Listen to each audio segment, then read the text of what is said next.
आप देख रहे हैं आपकी बात मध्य प्रदेश और मैं हूं अभिलाष मिश्रा। आज बात करेंगे राज्यसभा टिकटों का जो नामों का ऐलान किया है उसके बाद बीजेपी और कांग्रेस, कहा जा रहा है कि दोनों में कहीं ना कहीं अंदर ही अंदर नाराजगी चल रही है। खास बात यह है कि यह नाराजगी बीजेपी में सतह पर तो नहीं आई, लेकिन कांग्रेस ने इसको लेकर के कहीं ना कहीं यह दिखा दिया है कि आने वाले वक्त में उसके लिए मुश्किलें बढ़ सकती हैं।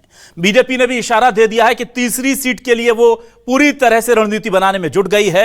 मीनाक्षी नटराजन क्या कांग्रेस के लिए ये वो नाम बनने वाली हैं जो राज्यसभा में पहुंचने से पहले बड़ी परीक्षा उनकी होने जा रही है, या बीजेपी के अंदर भी घमासान चल तो रहा है लेकिन कोई कुछ बोल नहीं रहा? इसी मुद्दे पर करते हैं आज आपकी बात।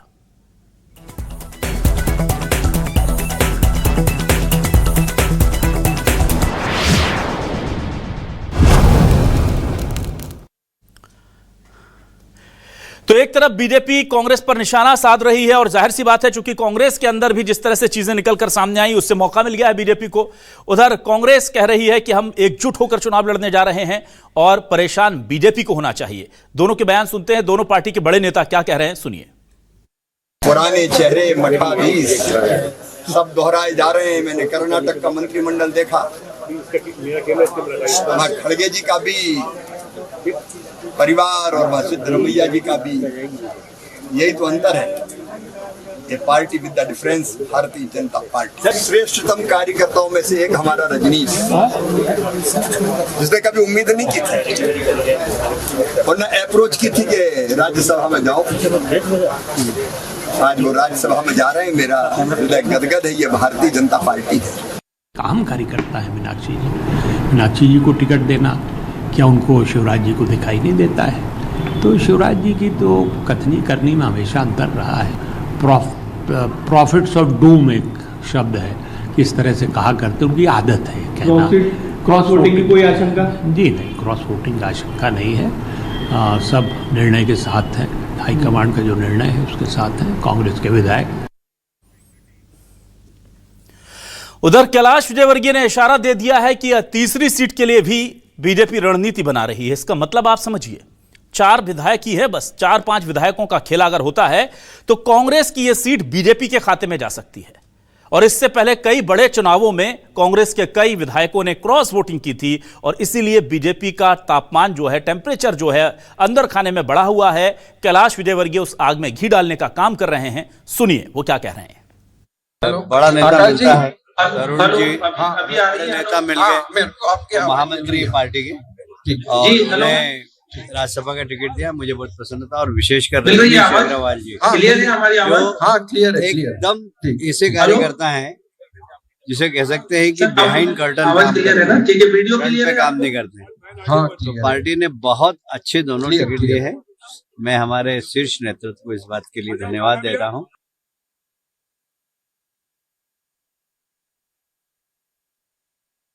बड़ा नेता मिलता। और आइए अब हम देखते हैं कि आज के सवाल क्या है। सवाल लेकर आ रहे हैं आपके टेलीविजन स्क्रीन पर। सवाल ये रहे आपके सामने, हमारे आज के सवाल आपके टेलीविजन स्क्रीन पर ये रहे। देखिए सवाल जो है वो सिंपल है। बीजेपी कांग्रेस में राज्यसभा के टिकट पर घमासान, बीजेपी में अंदरूनी तो कांग्रेस में असंतोष खुलेआम। मीनाक्षी नटराजन के नाम पर क्रॉस वोटिंग का डर, बीजेपी की तीसरी सीट पर भी नजर। कांग्रेस बोली खरीद फरोख्त की तैयारी में बीजेपी, बीजेपी बोली हमें तोड़ फोड़ की जरूरत नहीं।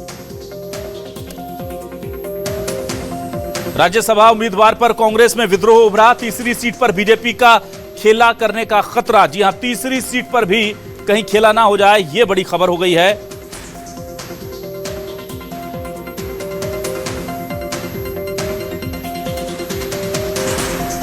सीधे रुक करूंगा अपने खास मेहमानों का। मेरे साथ डॉक्टर प्रेम व्यास जुड़ गए हैं, बीजेपी से वरिष्ठ नेता प्रवक्ता, उनका स्वागत करता हूं। आज मेरे साथ आनंद जाट जी जुड़ गए हैं, कांग्रेस से वरिष्ठ नेता प्रवक्ता, उनका भी स्वागत करता हूं। सबसे पहले मैं डॉक्टर प्रेम व्यास आपके पास आता हूं। डॉक्टर प्रेम, आपसे जानना चाहता हूं, क्या लगता है तीसरी सीट पर भी आप कैंडिडेट उतारने जा रहे हैं?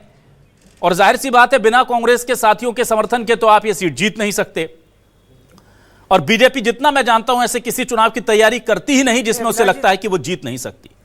तो क्या कांग्रेस के कुछ नेता आपके संपर्क में है? सीधा सवाल। देखिए अभिलाष जी, भारतीय जनता पार्टी में केंद्रीय नेतृत्व तय करता है, हमारे यहाँ सेंट्रल बोर्ड होता है, स्टेट बॉडी होती है, सब मिलकर तय करते हैं। दूसरी तरफ है कि हम तो अभी भी मेजोरिटी में, हमारे पास लगभग 164 विधायक है। समस्या कांग्रेस के साथ है ना कि 1 अनार और 100 बीमार। अगर 64 है, 64 में से भी 2 वोट नहीं दे पाएंगे, उसके बाद में 58 बचते हैं, 62 बचते हैं। अब 62 में टूट फूट की जो है समस्या, वो तो कांग्रेस के साथ में। और ये पहला मौका नहीं है ना, आप उड़ीसा में देखिए, बिहार में देखिए, हरियाणा में देखिए, उसके बाद कई सारे मुद्दे थे जैसे 370 धारा को लेकर, राष्ट्रपति उपराष्ट्रपति चुनाव को लेकर, तो कांग्रेस में तो ये प्रथा रही है क्रॉस वोटिंग करना, अपने जो शीर्ष नेतृत्व है उससे असहज होना और उसके खिलाफ वोटिंग करना। भारतीय जनता पार्टी में तो सेंट्रल बोर्ड काउंसिल जब एक बार तय कर देता है तो मुझे लगता है उसके बाद संगठन के दिशा निर्देश अनुसार हर कार्यकर्ता उसके लिए कार्य करता है। तो भारतीय जनता पार्टी में यह प्रथा है कि एक बार नाम तय हो जाए। 64,523 बूथों पर चुनाव है, कितना असंतोष हुआ। लगभग 50 से ज्यादा जिला अध्यक्षों के चुनाव हुए, कहां असंतोष हुआ। राष्ट्रीय अध्यक्ष के चुनाव हुए, कहां असंतोष हुआ। वहीं दूसरी तरफ देखिए कि खुद 99 चुनाव हार जाते हैं। लगभग 22 राज्यों में, इनके पहले लगभग 18 राज्यों में होते हैं, लेकिन अपने आने के बाद 18 + 4 22 राज्यों में चुनाव हार जाते हैं। तो असफल नेतृत्वकर्ता कहां है और सफल नेतृत्वकर्ता कहां है, ये तो प्रदेश की जनता देख रही है। दूसरी बार हमको कहीं भी टूट फूट की आवश्यकता नहीं है, हम अच्छी मेजोरिटी में हैं और निश्चित रूप से हमारा जो नेतृत्व है परिपक्वता के साथ में, हमारा संगठन मजबूती के साथ में, जनता के साथ में कार्य करता है। इसलिए हमें कहीं कोई टूट फूट की भारतीय जनता पार्टी के अंदर आवश्यकता नहीं है। जिनके अंदर 1 अनार और 100 बीमार की जो समस्या है उनको जरूर चिंता करने की आवश्यकता है, क्योंकि इनके नेता है। मैं अभिलाष जी एक और चीज बता देता हूं, इनके नेता जो इनको ज्ञान दे रहे हैं वो नरेश ज्ञानचंद्र, ऐसा कुछ ज्ञानचंदानी जी, हाँ। वे कह रहे हैं कि मैंने ट्वीट करा है, राहुल गांधी जी और ज्ञानचंदानी जी, कि मैंने ट्वीट करा है, और वो ट्वीट करके असंतोष जता रहे हैं। तो उनका असंतोष मात्र उनका है कि उनका असंतोष दिग्विजय सिंह साहब का भी है, उनका असंतोष कमलनाथ जी का भी है, उनका असंतोष जीतू पटवारी जी का भी, क्योंकि ये तो मेन स्ट्रीम के नेता थे ना। मीनाक्षी नटराजन को तो 2013 में कमलनाथ जी मंदसौर में जाकर टंच माल के आए थे, और उसके बाद प्रदेश राजनीति में उनका कितना महत्व रहा, कितना जो है उनका दाखिला रहा, और उसके बाद अचानक से पैराशूट लैंडिंग हो जाना। ठीक है, तो मुझे लगता है आज कांग्रेस लेकिन एक बात बताइए ना डॉक्टर प्रेम व्यास, इस तरह के बयान सामने आ रहे हैं। अगर आप 2 ही सीटों पर चुनाव लड़ने जा रहे हैं या तीसरे पर भी लड़ने का मन है, ये बताइए। अभी हालांकि 2 ही कैंडिडेट आपने डिक्लेयर किए हैं, माने कि 2 पर ही लड़ रहे हैं। लेकिन निश्चित रूप से हमने तो स्पष्टता के साथ में प्रदर्शित करा है, और अगर तीसरे की आवश्यकता हुई तो उसको भी संगठन प्रदर्शित करेगा। हम दबी छुपी राजनीति में विश्वास नहीं रखते, जो चीजें स्पष्ट सामने आएगी अभिलाष जी। और इसीलिए मैंने कहा कि भारतीय जनता पार्टी में स्पष्ट नेतृत्व है, हमारे पास में हमारा मजबूत संगठन है, और वही संगठन के साथ में कार्यकर्ता भाव से कार्य करता है। ठीक है, आनंद जाट जी के पास आता हूं, मेरे साथ जुड़े हुए हैं। आनंद जाट जी, मीनाक्षी नटराजन को लेकर देखिए कांग्रेस में ही फिर मौका मिल गया कांग्रेसी नेताओं ने। ज्ञानचंदानी जी ने ट्वीट कर दिया, दिग्विजय सिंह के समर्थक माने जाते हैं और दिग्विजय सिंह के लिए टिकट की मांग भी कर दी। क्या कहेंगे आप? देखिए, उन्होंने अपने निजी ट्विटर हैंडल से कुछ कहा है, उस पर नहीं कहूंगा। सबसे पहले तो मैं मऊगंज की जो बेटी आकांक्षा चतुर्वेदी है, जिसने आत्महत्या की है चौकीदार की निगरानी में जो कमी रही उसके कारण, उसको श्रद्धांजलि देता हूं और उसकी लड़ाई को लड़ने का संकल्प लेकर आपसे बात करूंगा, क्योंकि उसके बारे में कहीं टीवी डिबेट में बात नहीं हो रही है। तो पहला प्रश्न जो है वो ये है कि भाजपा क्या कह रही है, क्या कर रही है, वो हमें नहीं पता। हमारे पूरे विधायक एकजुट हैं और पूरी ताकत के साथ पार्टी नेतृत्व के निर्णय के साथ खड़े हुए हैं। और कल जब विधायक दल की बैठक होगी अभिलाष जी, तो उसमें बहुत स्पष्ट तौर पर ये दिख जाएगा कि कांग्रेस पार्टी की राज्यसभा की उम्मीदवार मीनाक्षी नटराजन जी जीत रही हैं। तीसरी जो महत्वपूर्ण बात है कि 1 अनार 100 बीमार, ये वो जिस व्यक्ति का नाम तक नहीं जानते हैं भाजपा के प्रवक्ता, ठीक से उनका नाम तक नहीं ले पा रहे हैं, उनके कहे हुए जो शब्द हैं इतने महत्वपूर्ण हो गए हैं कि उस पर इतनी बड़ी बहस चल रही है कि ये होना चाहिए, ये होना चाहिए। मैं समझता हूं कि ये काल्पनिक प्रश्न है। आज अगर भाजपा खड़ा करना चाहती है तो उम्मीदवार खड़ा करके देखे, क्योंकि मध्य प्रदेश में अब तक के सबसे अलोकप्रिय मुख्यमंत्री के तौर पर मैं भाजपा के नेतृत्व को देख रहा हूं, जहां किसान परेशान है, नौजवान परेशान है। ये भाजपा के नेता नीट की पेपर लीक पर तो बात नहीं करेंगे। क्यों नहीं करेंगे? क्योंकि इनके अपने बच्चे तो विदेशों में पढ़ते हैं, इनको नीट के परीक्षाओं से लेना देना नहीं। व्यापम में 50 लोग मर गए विषय थे। नहीं बताया था क्या? तो ये राज्यसभा के मुद्दे पर अनर्गल बयानबाजी करेंगे। खड़ा कीजिए ना तीसरा प्रत्याशी, अगर आप खड़ा करना चाहते हैं तो कौन रोक रहा है? लेकिन एक चीज मुझे ये बताइए आनंद जी, ठीक है, आप कह रहे हैं कि एक ऐसा नेता जिसे कोई नहीं जानता वो पीएम वो राहुल गांधी जी को, प्रियंका गांधी जी को टैग करके ट्वीट कर रहा है तो कार्यकर्ता ना, उस पर भी अनुशासन लागू होता है कि नहीं होता? अगर आलाकमान ने कोई फैसला कर लिया तो उस पर क्या पार्टी के कार्यकर्ताओं पर छोटा ही सही अनुशासन की कोई मर्यादा नहीं है उनकी? बिल्कुल है, अनुशासन अभी संज्ञान में आया, उस पर कार्रवाई होगी। ये तो अनुशासन की बात है, बिल्कुल है कि कोई भी पार्टी अनुशासन से बड़ा नहीं हो सकता, पार्टी से बड़ा नहीं हो सकता। और जब केंद्रीय चुनाव समिति ने निर्णय ले लिया है तो उसके बाद उस पर कोई सवाल की गुंजाइश नहीं रह जाती है, क्योंकि जिन दिग्विजय सिंह जी की आड़ लेकर वो ये सवाल उठा रहे हैं वो खुद बधाइयां दे रहे हैं मीनाक्षी नटराजन जी को। ठीक है, तो इस पर कोई बहस की गुंजाइश मैं नहीं समझता कि बचती है। ठीक है, चलिए मैं वापस आता हूं। प्रेम जी, कहा यह जा रहा है कि खुशी तो बीजेपी में भी बहुत नहीं है, लेकिन आपके यहां अनुशासन का डर होता है, तो कांग्रेस में भावनाएं व्यक्त करने की आजादी है, इसीलिए वहां पर वो व्यक्त हो जाती हैं। आप लोग अनुशासन का डर इतना ज्यादा रखते हैं कि लोग जो हैं वो अपनी बात कह नहीं पाते, अंदर खाने नाराजगी उनमें भी है, क्या कहेंगे आप? मुझे लगता है अनुशासन को डर का नाम देना उचित नहीं है। संगठन में अपनी बात रखने के लिए सभी स्वतंत्र, स्टेट बॉडी की मीटिंग होती, सब अपना मंतव्य रखते हैं। जब पार्लियामेंट्री बोर्ड की बैठक होती तो सब वरिष्ठ नेता अपना मंतव्य रखते हैं, उसके बाद संगठन मिलकर तय करता है। तो हमारे यहाँ कोई व्यक्ति के द्वारा तय नहीं किया जाता है, संपूर्ण संगठन के द्वारा तय किया जाता है। इसीलिए संगठन जब निर्देशन देता है तो अंतिम कार्यकर्ता तक उस कार्य को पूरी निष्ठा से करने के लिए प्रतिबद्ध होता है। अब कांग्रेस की पीड़ा ये कह रहे कि इनको नाम नहीं पता। अरे भाई, आपको यही नहीं पता कि हुजूर विधानसभा से 2 बार टिकट पाए? आप कैसे प्रवक्ता हैं? अगर कांग्रेस के प्रवक्ता को यह नहीं मालूम कि वो नरेश ज्ञानचंदानी जो है 2 बार का हुजूर विधानसभा का प्रत्याशी रह चुका है, जिसने ये ट्वीट करा है, तो मुझे लगता है इससे ज्यादा पीड़ा कांग्रेस के कार्यकर्ताओं के लिए हो नहीं सकती, क्योंकि उसके नेताओं को कार्यकर्ता नहीं पहचान रहे। दूसरी तरफ है कि मुझे बताइए ना, मैंने कहा ना मेन स्ट्रीम में मीनाक्षी नटराजन रही क्या? उसके बाद में कई सारे बयान तो रहे हैं, और उसके बाद में ये एकलौता बयान नहीं है। कई बार आपके खिलाफ जो है खुलकर आपके लोग विरोध प्रदर्शित कर चुके हैं। हरियाणा में कर चुके, बिहार में आपके विधायकों ने फोन बंद कर लिए थे। उसके बाद में हरियाणा में आपके एक चौधरी वीरेंद्र सिंह साहब थे, उन्होंने कहा कि करोड़ों रुपए में टिकट बनता है। 2013 की रैली में कहा है। उसके बाद दिल्ली में आप पे आरोप लगा रहे थे, आपको आरोप लगा रहे थे। अभी जो है आप पंजाब में आरोप लगा रहे, उसके पहले आप जो है बंगाल में आरोप लगा रहे थे। तो मुझे लगता है एक लंबा इतिहास रहा है कांग्रेस के नेताओं का अपने शीर्ष नेतृत्व से असमर्थता का। और मध्य प्रदेश में भी जिस तरह के पदों का निर्माण हुआ था कांग्रेस के द्वारा, कमलनाथ जी ने तो जो है लगभग 20 की जगह 200 पदों का निर्माण कर दिए थे। तो मुझे लगता है शीर्ष नेतृत्व चाहे प्रदेश का हो चाहे देश का हो, आप असहमति है आपकी तो उसको खुलकर प्रदर्शित करिए। हमारे यहाँ विचारधारा के तहत बात की जाती है, समन्वय के तहत नाम तय किया जाता है, और उसके बाद संपूर्ण निष्ठा के साथ कार्यकर्ता भाव से उस व्यक्ति के लिए कार्य करता है। ठीक है, राजेंद्र रागल जी ने हमें ज्वाइन किया वरिष्ठ पत्रकार के तौर पर। राजेंद्र जी, स्वागत करता हूं आपका। राजेंद्र जी, चल क्या रहा है? देखिए, कहा जा रहा है 2 ही कैंडिडेट डिक्लेयर किए, लेकिन अभी मेरे पास जो खबर आई है शाम को, वो बता रही है कि बीजेपी ने 4 फॉर्म खरीदे, 2 कैंडिडेट के लिए 4 फॉर्म खरीद लिए गए, और कहा जा रहा है कि विनोद गोटिया मॉडल अपनाया जा सकता है, तीसरा कैंडिडेट निर्दलीय के तौर पर उसे सपोर्ट कर सकती है उतार करके बीजेपी। क्या सर इसकी संभावनाएं बनी हुई है क्या? मैं यहाँ पर ये कहूंगा कि कांग्रेस के पास एक राज्यसभा के लिए 1 सीट का पर्याप्त बहुमत है, और पर्याप्त बहुमत के तहत वो काम कर सकते हैं। पता नहीं, अब जैसे आप बता रहे हैं और मुझे भी ये पता चला है, तो हॉर्स राइडिंग और ये सब चीजें अगर होती हैं, और किसी तरीके से जिस तरीके से अभी बिहार में और जिस चुनाव लड़ा गया था, अगर उस तरीके से बीजेपी चुनाव लड़ती है तो फिर कांग्रेस को सामना करना थोड़ा मुश्किल होगा। और कांग्रेस अपने विधायकों को कितना संभाल पाती है, क्योंकि जिस तरीके से नरेश ज्ञानचंदानी ने कहा है, नरेश ज्ञानचंदानी की कोई गिनती उसमें होती नहीं है, क्योंकि नरेश ज्ञानचंदानी तो ने जो कहा है वो तो अपनी उनकी भावनाएं हैं, और कांग्रेस न तो वो विधायक हैं और न ही वो पार्टी के कोई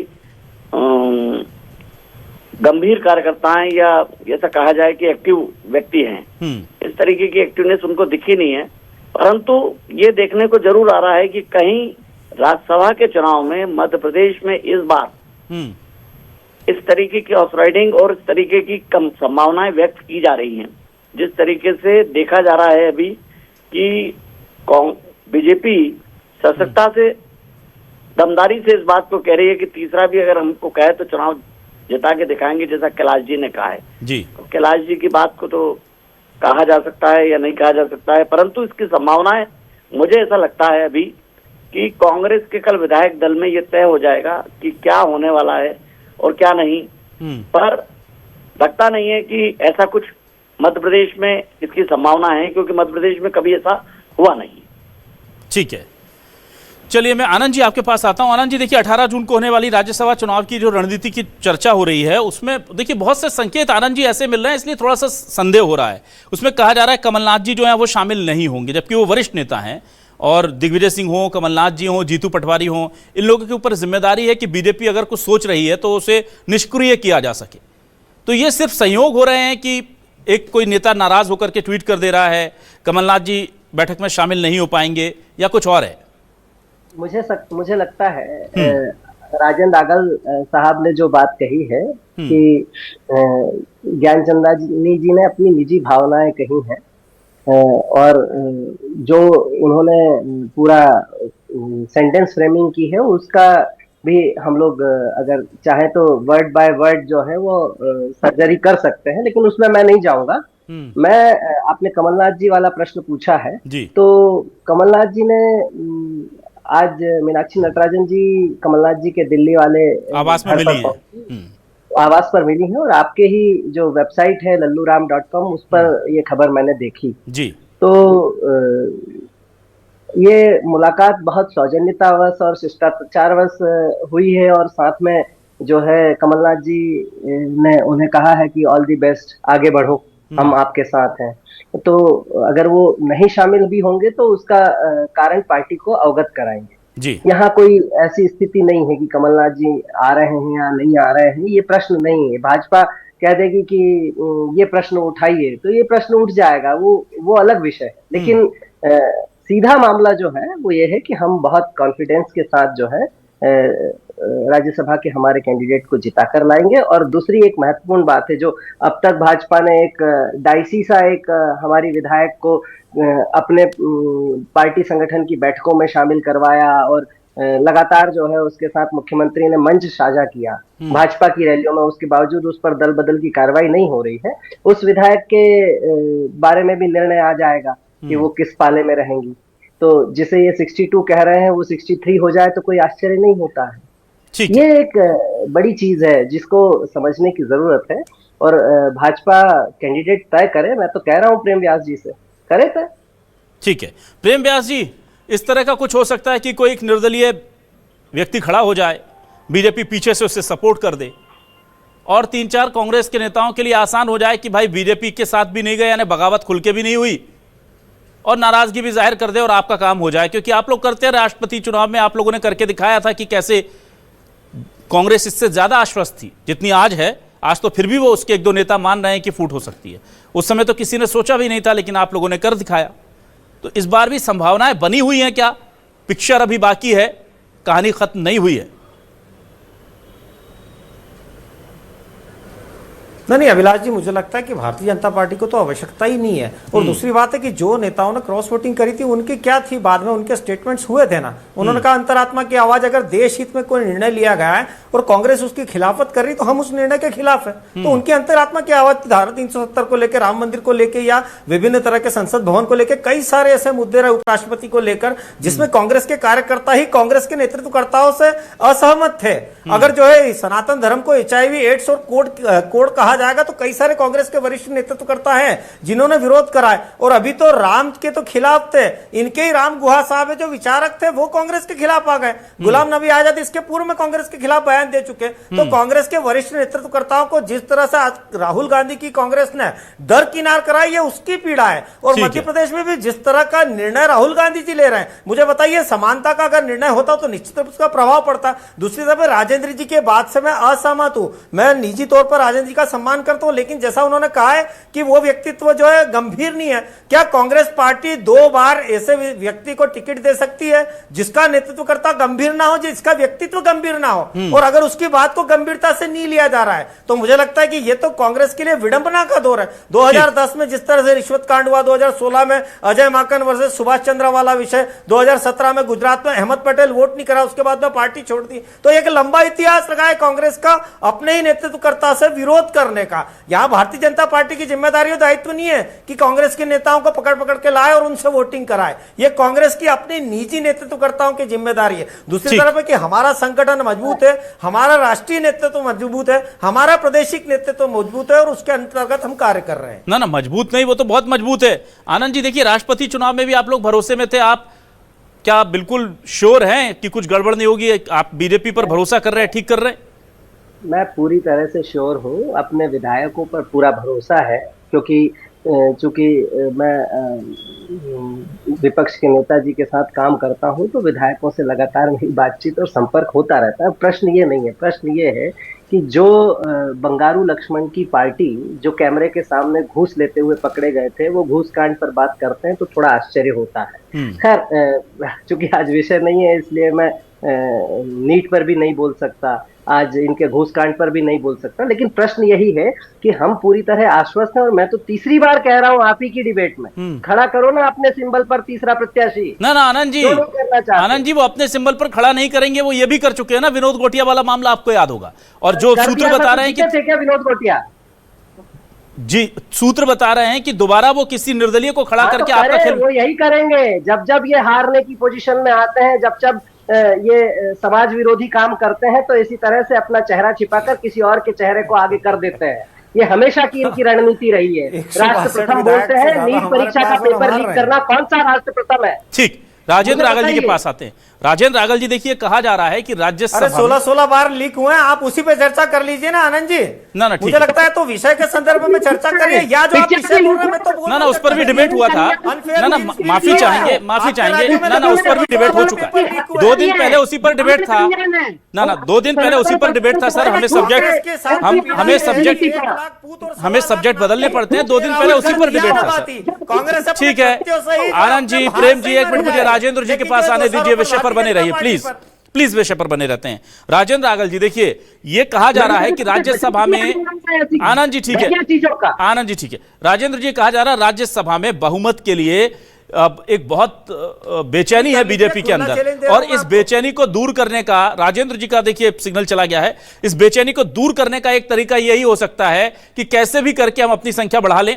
पश्चिम बंगाल से एक बड़ा कहते हैं कि बूस्टअप मिल चुका है, और अब धीरे धीरे राज्यसभा में ताकत बढ़ाने की तरफ बीजेपी अगर बढ़ती है तो ये 1 सीट बहुत मायने रखेगी सर फिर हम क्या कुछ भी होता देख सकते हैं, या आपको लगता है कि बीजेपी ये रिस्क नहीं लेगी क्योंकि 4-5 सीटों का अंतर है, विधायकों का अंतर है उसमें?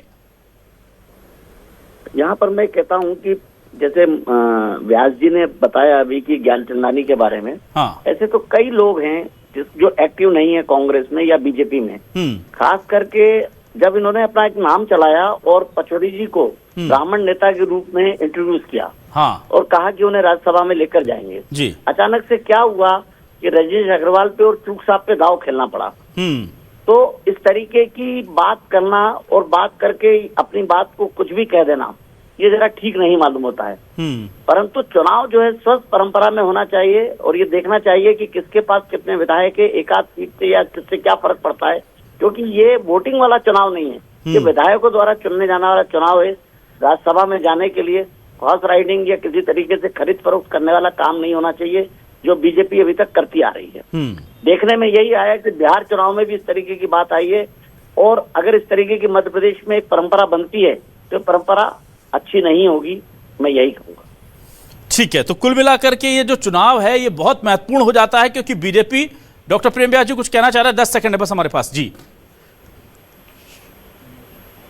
नहीं, मैं इतिहास बताता हूँ। आदरणीय राजेंद्र जी वैसे मेरे से ज्यादा जानते हैं। 1968 में दल बदल नियम कब आया था? कांग्रेस ले गई थी। जब 510 विधायक कांग्रेस में गए थे तब दल बदल नहीं था, लेकिन 210 जब फिर गए तो यशवंत सिंह के निर्देशन में एक समिति बन गई। तो मुझे लगता है कांग्रेस का खरीदी फरोख्त का लंबा इतिहास है। तो सबसे पहले कांग्रेस को आईना देखना चाहिए। भारतीय जनता पार्टी में जो भी व्यक्ति विचारधारा से प्रभावित होता है, निश्चित रूप से उसका स्वागत। ठीक है, ठीक है। विचारधारा से प्रभावित होकर के बहुत लोग आ जाते हैं। एक सेकंड मिश्रा जी, हाँ बोलिए।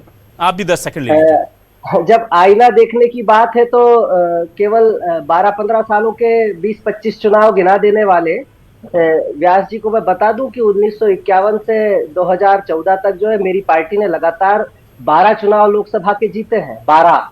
और आप अभी 3 चुनावों के बाद इतने अहंकार की बातें करने लगे हैं। और विधानसभाओं के कितने चुनाव जनता भाजपा और जनता पार्टी हारी है, ये आप बेहतर समझ जाएंगे, क्योंकि इतिहास में जाने की आपकी बड़ी आदत है। उसका भी जवाब ना आप जवाब नहीं दीजिए सर। आप पर्सनल सवाल जवाब नहीं सर। समय खत्म हो गया, माफी चाहूंगा। ना आप लोग दोनों बहुत अच्छी पार्टियां रही हैं। कांग्रेस और बीजेपी दोनों बहुत अच्छी पार्टियां रही हैं। उसके बाद ना ठीक है। ना इतिहास, आप लोगों का इतिहास बहुत स्वर्णिम रहा है, वर्तमान बहुत उज्जवल है और भविष्य भी बहुत अच्छा होगा। ना आनंद जी बस ठीक है, समय खत्म हो गया। मैं कह रहा हूं कांग्रेस का इतिहास बस सिक्कों का प्रेम व्यास जी, ठीक है, हो गया। प्रेम व्यास जी, क्यों एक दूसरे पर आप लोग लानत मनानत कर रहे हैं? करने वाले लोग थे भाई, दल बदल तो आप लोगों ने करवाया ही नहीं ना। कहां, कौन कह रहा है बीजेपी और कांग्रेस दल बदल कराती है? इस देश के इतिहास में कहीं ऐसा कोई जिक्र आया है जब कांग्रेस ने कभी दल बदल करवा दिया हो या बीजेपी ने? हम कहां कह रहे हैं? हम तो कह रहे हैं आप लोग बहुत अच्छे पाक साफ हैं, बिल्कुल सब कुछ ठीक है। समस्या यह है कि सत्ता जब होती है तो उस सत्ता से मिलती जुलती विचारधारा में, उससे मिलती जुलती विचारधारा या उससे मिलती जुलती आत्मा की आवाजें सुनी जाती हैं। और कांग्रेस और बीजेपी ने हमेशा अपने अपने वक्त पर यह किया है और इसीलिए सवाल उठ रहे हैं, इसीलिए डिबेट हो रहा है कि क्या इस बार भी कांग्रेस के साथ बड़ा खेला हो सकता है। कांग्रेस भरोसे में हमेशा रही है, लेकिन बीजेपी ने जो करके दिखाया है वो ये बताता है कि बीजेपी जो कह रही है उसे मत देखिए, बीजेपी जो कर रही है उसे देखिए, क्योंकि बीजेपी जो कहती है वो करती नहीं है और बीजेपी जो कर रही है उसे कहने की जरूरत नहीं पड़ती। वो इतिहास को दोहराती रही है और अपने नंबर बढ़ाती रही है। इस बार राज्यसभा में क्या कांग्रेस को बीजेपी को हल्के में लेना फिर से बड़ी भूल साबित होगी, या फिर बीजेपी ये रिस्क नहीं लेगी? क्योंकि इस रिस्क में अगर एक भी विधायक इधर उधर हो गया तो बड़ी फजीहत हो सकती है। वक्त बताएगा कि अंजाम क्या होगा। बहुत शुक्रिया करता हूं डॉक्टर प्रेम व्यास जी का, आनंद जाट जी का, राजेंद्र रागल जी का हमारे साथ जुड़ने के लिए, इस डिबेट का हिस्सा बनने के लिए। तमाम दर्शकों का शुक्रिया। नमस्कार।